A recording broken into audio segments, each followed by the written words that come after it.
whether it's with members of Congress of both parties being targeted and shot, or a violent mob attacking the Capitol on January 6th, or a brutal attack on the spouse of former Speaker of the House, Nancy Pelosi, or information and intimidation on election officials, or the kidnapping plot against the sitting governor, or an attempted assassination on Donald Trump.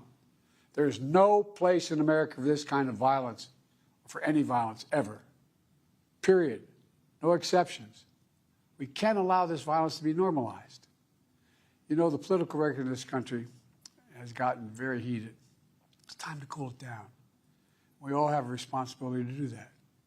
Yes, we have deeply felt strong disagreements. The stakes in this election are enormously high. I've said it many times that the choice in this election we make in this election is going to shape the future of America and the world for decades to come. I believe that with all my soul. I know that millions of my fellow Americans believe it as well. And some have a different view as to the direction our country should take.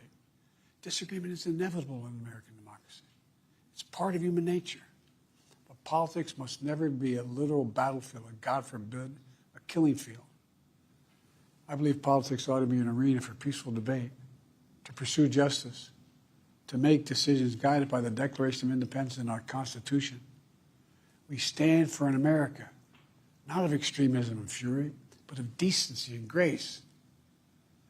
All of us now face a time of testing as the election approaches. And the higher the stakes, the more fervent the passions become. This places an added burden on each of us to ensure that no matter how strong our convictions, we must never descend into violence. The Republican convention will start tomorrow. I have no doubt they'll criticize my record and offer their own vision for this country. I'll be traveling this week making the case for our record and the vision, my vision of the country, our vision. I'll continue to speak out strongly for our democracy, stand up for our Constitution and the rule of law, to call for action at the ballot box, no violence on our streets. That's how democracy should work. We debate and disagree. We compare and contrast the character of the candidates, the records, the issues, the agenda, the vision for America. But in America, we resolve our differences at the battle box. You know, that's how we do it, at the battle box, not with bullets. The power to change America should always rest in the hands of the people, not in the hands of a would-be assassin. You know, the path forward through competing visions of the campaign should always be resolved peacefully, not through acts of violence. You know, we're blessed to live in the greatest country on earth, and I believe that with every soul, every power of my being. So tonight, I'm asking every American to recommit, to think about it. What's made America so special? Here in America, everyone must be treated with dignity and respect, and hate must have no safe harbor. Here in America, we need to get out of our silos, where we only listen to those with whom we agree, where misinformation is rampant, where foreign actors fan the flames of our division to shape the outcomes consistent with their interests, not ours.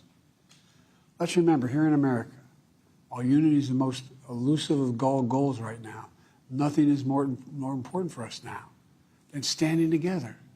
We can do this. You know, from the beginning, our founders understood the power of passion.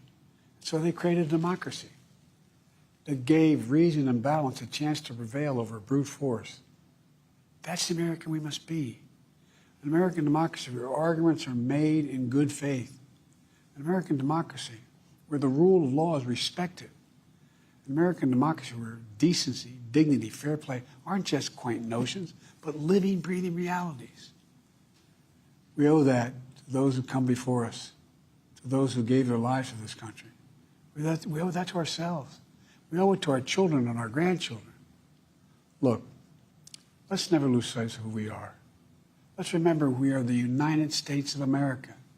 There is nothing beyond our capacity when we do it together. God bless you all, and may God protect our troops.